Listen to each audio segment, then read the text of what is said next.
Are you constantly sniffling? Does it bother your friends and family? Does it bug you all the time during the day, constantly going like, and nothing seems to happen? Are you too embarrassed to blow your nose in public? Well, if I got a surprise for you, okay, this is what you gotta do to get rid of the snot in your nose. It's really easy. All you gotta do is take your pinching fingers, pinch the tip of your nose, lift up like a little piggy, oink, oink, oink, and then sniffle. And I don't know, it goes all the way down. But it disappears. It doesn't go down in your throat. You don't have to swallow it. It doesn't stay in your nose.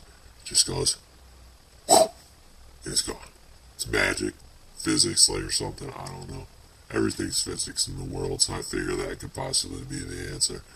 But, it works. So give it a try. And just catch me next time. I'll teach you something else new and crazy, fun, and fantastic. Thanks.